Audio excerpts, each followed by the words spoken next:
All right, so like you said, my name is Chris Moreno and I work for Truckers Against Trafficking.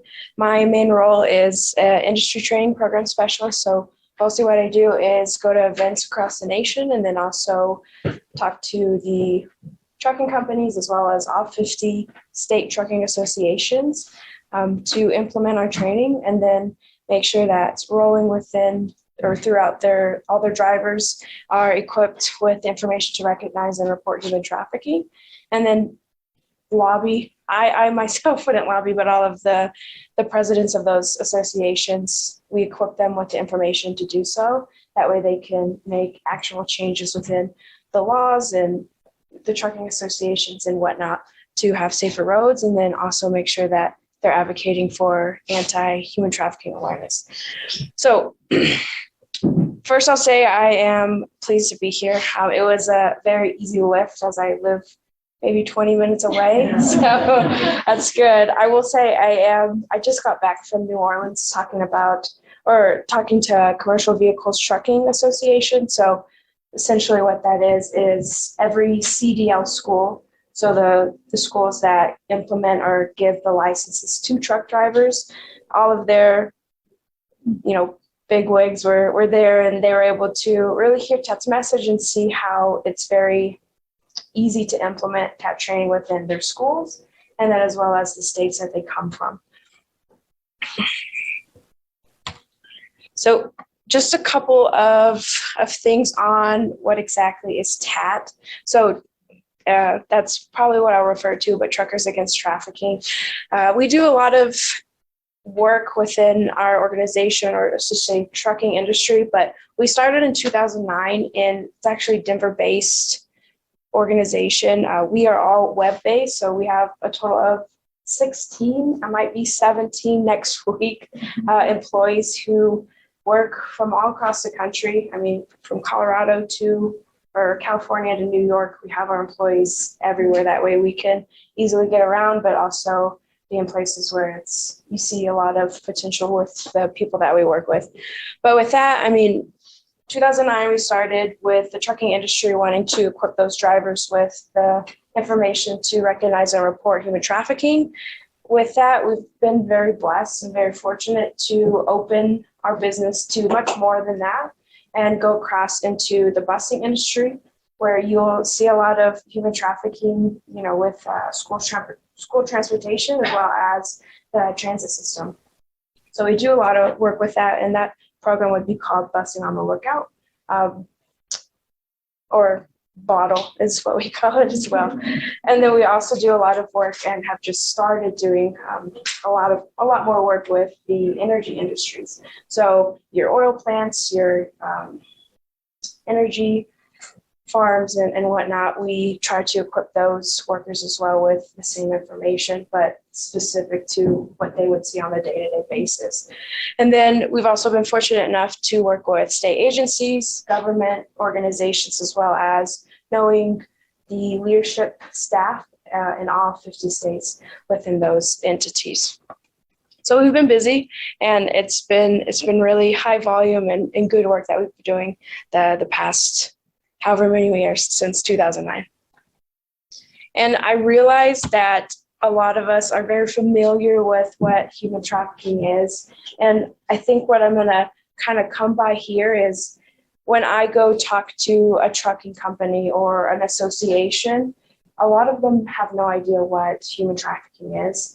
And it's really important for us to give them the crash course, or the HT 101 per se, on what it is, what it entails, some different aspects to that.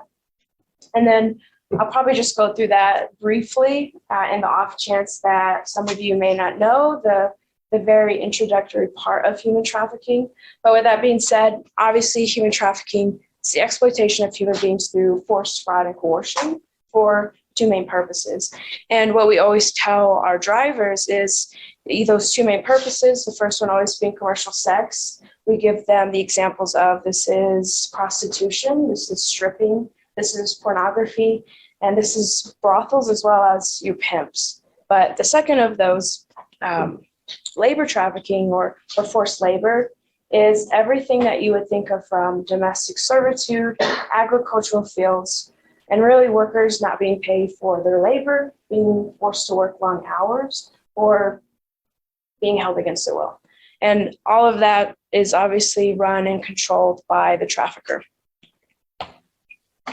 So another aspect, because we get this question a lot, I will say when I first started this job, my own father thought that trafficking was smuggling. So it's a really good point to briefly touch on, as far as they're not the same thing, and they're quite frequently changed incorrectly or interchangeably used. And, trafficking, that's a crime against a human being, and it really doesn't require the movement that smuggling does. So smuggling it's a crime against a country's immigration law, and it typically happens when they move one person across into a country that they don't have permission to enter.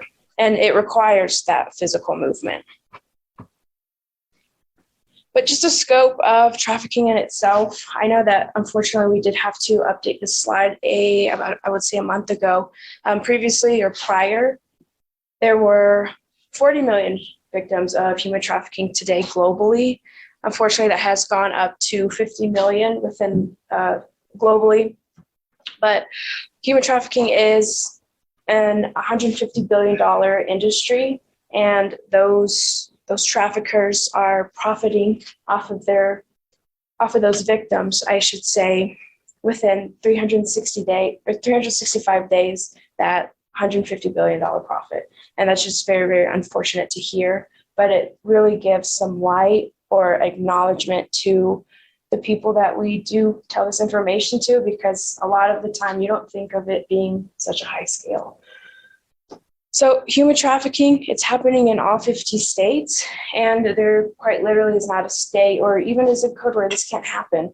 And I've been to a variety of states and talked about human trafficking and what they can do, or just what it is, obviously. And a lot of them afterwards or beforehand, they'll kind of question, like, why are you here? Because that doesn't happen in my city, or that doesn't happen in my town.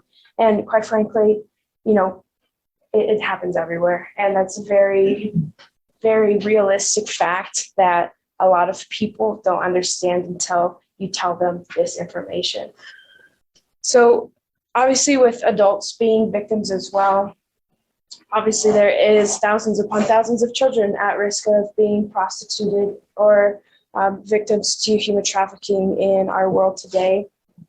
And a lot of, obviously with adults being part of that fact or that statistic, as we know that inherent racism is so rife within so many of our systems, it's also very high in prostitution, which transfers over to trafficking.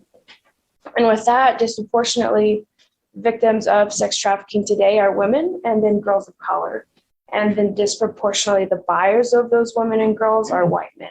So when we say this to our trucking companies and our associations, we really want to hammer in the fact that with this information, this is a very, very easy lift for your companies or the people that you work with to make sure that you equip them with information so that they know how to recognize and respond to human trafficking. And then victims of human trafficking, they may be forced to have sex up to 20 times a day. And this is always the part that it hits home for a lot of the people that we stand in front of, because we want to bring it home. And I always say, if there's one thing that I want to leave people with, it's to have this image or just bring it really personal. But as we might know, or through our work experience or personal life, we've all known somebody, and I'm going to assume that, who has been sexually assaulted or has had something happen to them. And I would like you to just picture yourself in that situation and think of that happening to you every day, over and over again.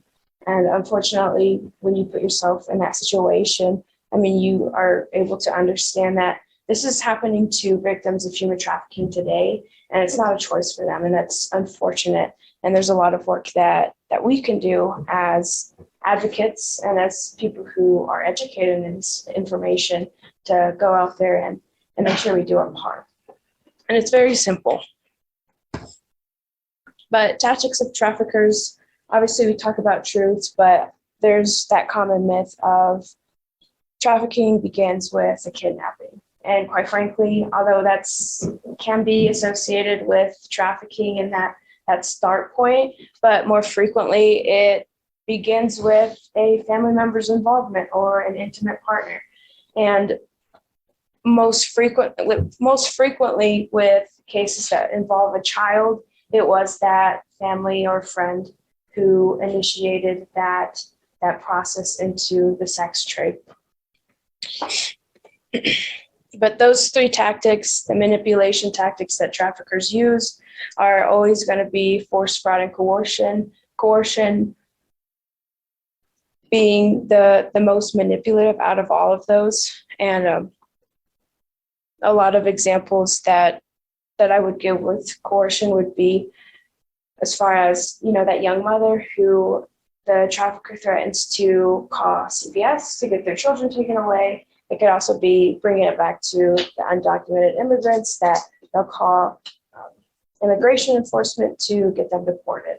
And then again, it's always that young teenage girl, which quite often, or quite frankly, happens too many times, of the trafficker threatening to post her sex videos if she doesn't comply or give what she is supposed to for that trafficker. And I always get hand raises or drivers questioning, well, how do people put themselves in this situation? They're not being smart, or they're being childish, and they're just not being safe or being aware of their surroundings. And unfortunately, as traffickers, they prey upon children and they manipulate people using their vulnerabilities. And some of those being, foster care children or young adults who have just aged out of foster care have huge vulnerabilities and whatnot. But then you also have the homeless, you have runaways, as well as LGBTQ youth experiencing pressure or disapproval at home.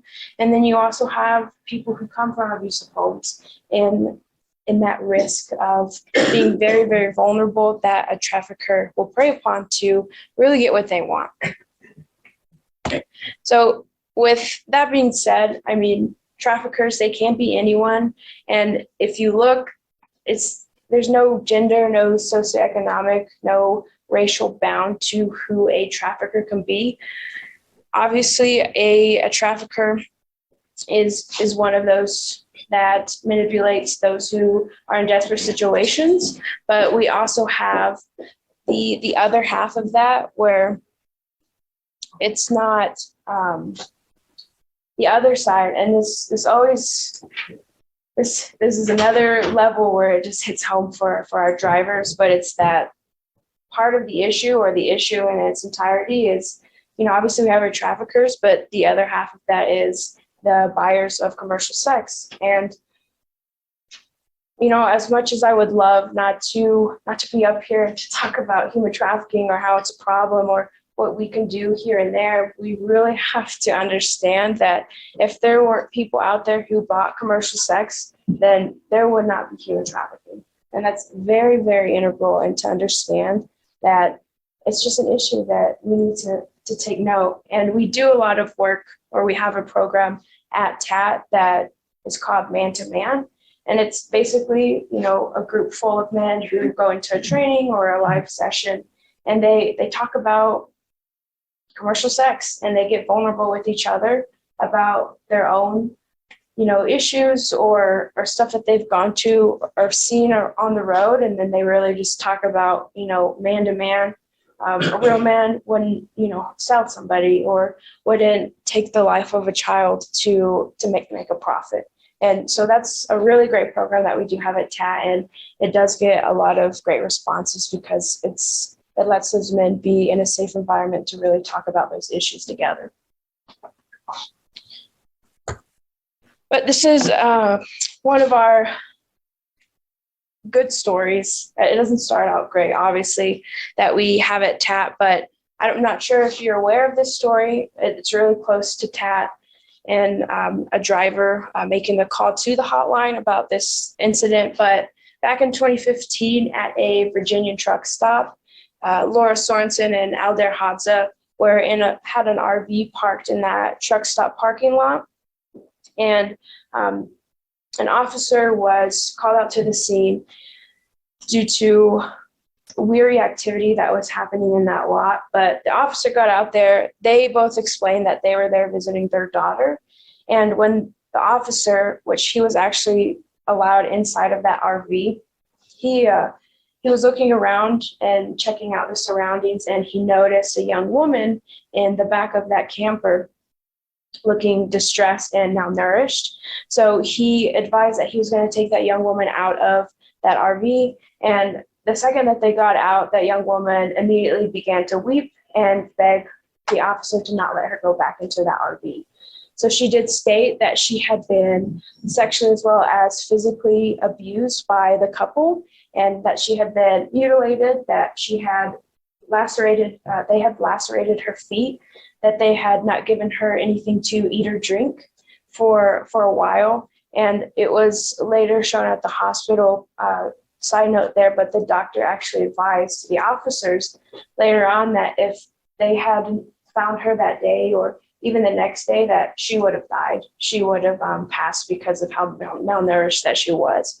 But she let the officer know that she was in desperate need and that she was forced to communicate with family members back home in Iowa to not arise suspicion and to make sure that her family didn't think anything was wrong.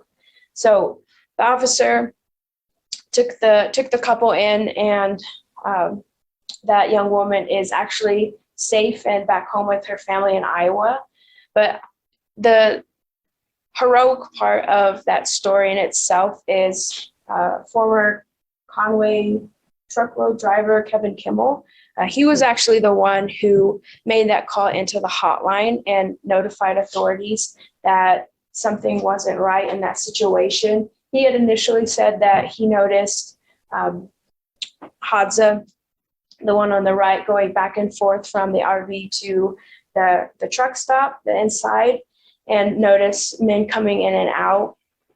So that's when he really, felt that in himself that he needed to make a call because something wasn't right.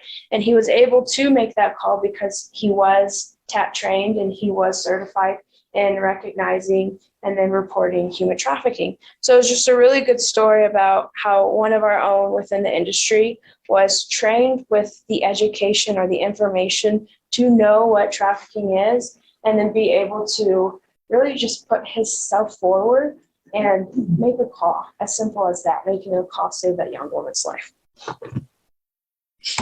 And unfortunately, situations like that, that's exactly what human trafficking can look like in our country and wherever we might be. But that's exactly why TAT started in 2009 with a mission to educate, equip, empower, as well as mobilize members of the trucking community to combat human trafficking as part of their regular jobs. And we initially recognized with the trucking industries, their numbers as well as just the nature of their jobs could really provide an extra set of eyes and ears for law enforcement specifically. Truck drivers far surmount law enforcement in our country. So we really just thought, well, this is a fantastic opportunity considering their unique ability to be in a lot of places where law enforcement might not be. And that gives you a list there of where it might intersect with victims, but such as truck stops and gas stations, as well as your transit centers and your motels and your hotels. So those are, obviously that list there is not exhaustive to where a trafficker or a victimizer or a pimp might be, but traffickers are always betting on those who are out there to believe that the person being sold is just a prostitute, or that they willingly put themselves out there for that. But those are just some of the ways that that intersects with a lot of the drivers that we have out on the road. And TAT has 3 main goals, and that first one is to saturate the trucking, bus, as well as energy industries with our TAT materials. And we do that by an array of materials that we provide all the companies and associations that we work with. I will say one of the selling points to making sure our materials make it into the hands of those within those companies is making sure it's free of charge, because we are quite literally trying to make it as easy as possible to make sure that they have the education needed to go out there and make a difference, and then make a call as simple as that. And those are just some of those materials. They don't all fit on the slide, which I think is a good thing. But I do have just an example, physical, of some of the things that we do provide. So our over the road, it's considered our general training for those drivers. It's a simple paper wallet card is what we call them, but it's just a little bifold card. Fits in the palm of your hand, and we give this to drivers. That way they can keep some in their trunk, or they can keep it in their wallet, or just on themselves. So if they ever find themselves in a situation where they're not sure, it gives the national human trafficking hotlines on the front for the US, Canada, as well as Mexico. And that's the front there. But on the other side, it gives actionable information that needs to be grabbed for a law enforcement officer to act upon the call. But it's such as simple descriptions of the car, the people, and then just getting the time or the location of where that incident is occurring. And then the inside of that card gives the basic definition of human trafficking, as well as questions to ask a potential victim if they're able. So something as simple as, do they get to keep their IDs on them? As most often the trafficker will have those taken away. Other things such as, do they talk about making a quota, or do they talk about or even know where they are? Because in most instances they don't know where they are, so they don't know where to go for help. And then it's just potential red flags to look for. And it's just a really good small piece of material for somebody to have on them in the instance that they do need to make that call. It gives them that guidance on how to do that. And then I have a window decal as well. There's another story or a case study that we have. Ariane Taylor, he's a driver as well, but he actually, we have these so that truckers can have them on their windows. And it's almost like a safe decal for those who may need help if they find themselves in those situations. Specifically with Ariane Taylor, he had that window decal on his truck, and it actually led to a young woman coming up and knocking on his window and asking for help to get away from her trafficker, because she saw, that sticker and knew that he would be a safe person to go to for that help. So TAT also has a smartphone app. It's basically the virtual wallet card, and it has our training videos. It also has the red flags, and then other case studies and other stories of how TAT was related in those drivers who make calls into the hotline or their local law enforcement. I will say that specific to drivers have what's called an ELD in their vehicles, and it basically is their CRM system for their truck. So it shows them information as far as how long it takes to have a load, or where it needs to be dropped off, and it gives them directions on the next. But we also, as far as the ELD, we made an app for those ELDs. That way, if they don't want to have it on their phone, then it's on that company equipment, and it's there for them to have if needed. So really great technology that we're able to put into the actual systems that are in all of trucks that travel across the nation. Our second goal here is to partner with law enforcement and other government agencies, but a lot of that is done by our deputy director, Kyle Lanier, and then other training specialists who fall under her. And that department basically goes and has discussions with law enforcement all across the nation, and then other, obviously, government agencies to really facilitate that conversation and see what they can do on that level. And then thirdly, TAT's third goal is to marshal the resources of our partners to combat this crime. And we're really able to do that by the tremendous sponsors and other companies who are able to really give their time and their experience to push TAT forward.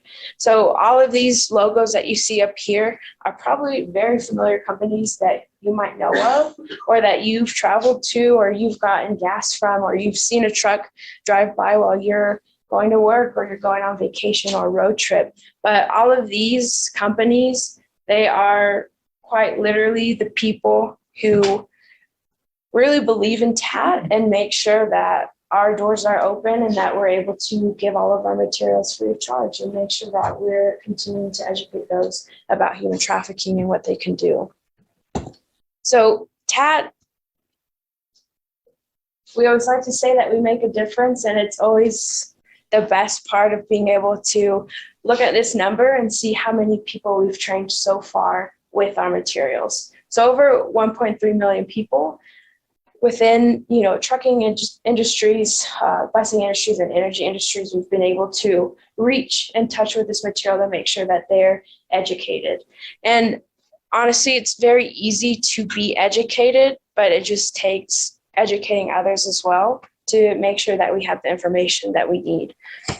So with truck driving specifically, or the trucking industry, the National Human Trafficking Hotline reports that in the last 5 years, over 41% of the cases truckers have reported into the national hotline have involved victims that are minors. So while it's very, very clear that this is working, we always have or need to continue to educate those about human trafficking. And really our truck drivers and the people that we deal with on a daily basis, when you give them a statistic like that of just truckers making those calls, they really see their potential and how they are needed to make a difference.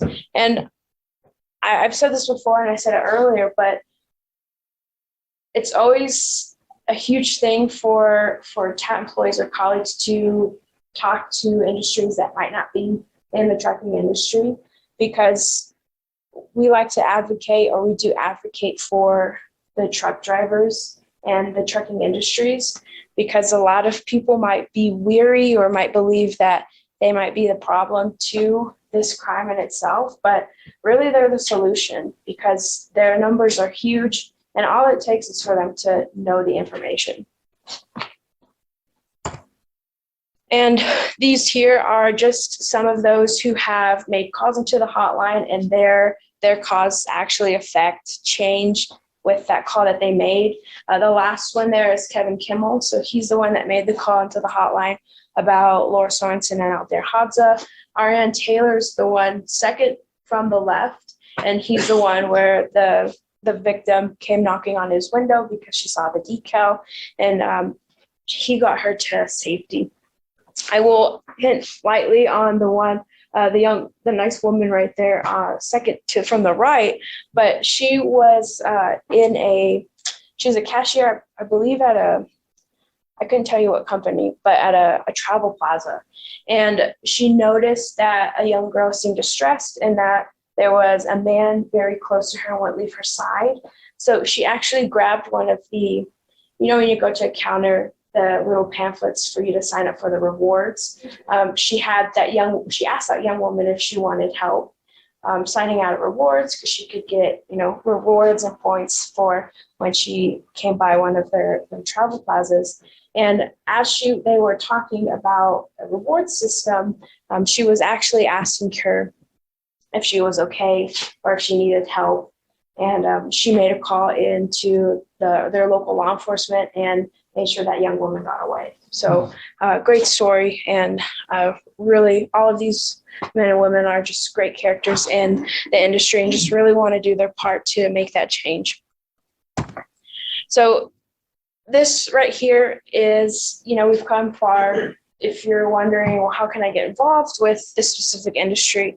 A lot of what we advise is really just get trained, because it's that easy to take a simple, 25-minute, 30-minute tops training video and quiz to get the in-depth information that you need to just understand what human trafficking is and how you can play that integral part.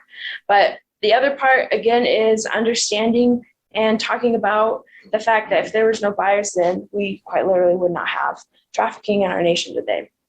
And then the last one there, support and spread the word. They go hand in hand, but it's really just talking about ways that your organization can get involved and implement the training, or just spread the word, and making sure that not just the people within our companies understand what trafficking is, but those around our dinner tables and those within our communities.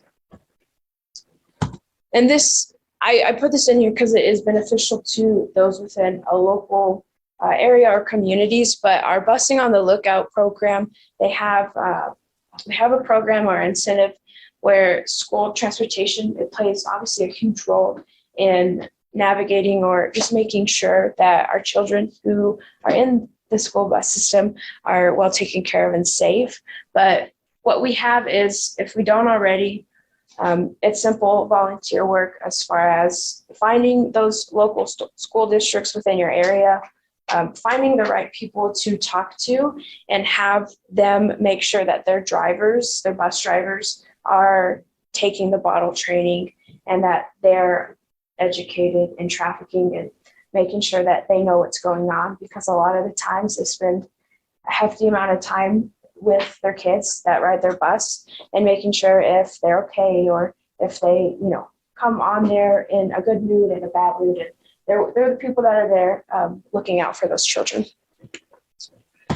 And then that is all I have. But what I always send for our drivers specifically is letting them know that there's a lot of people who really want to make a difference within their careers or their life, but truck drivers or drivers within that industry are in a very, very unique position to make that a possibility and make that happen. They have that opportunity to just be on the lookout and make a call. So with that, always advocating with or for the drivers, they aren't our problem. There's always that bad batch within every organization or community or job, but they quite literally are a solution to our problem that we have today. And they're doing great work as we've seen so far. So that is all I have, but I appreciate the time. Thank you. Thank you.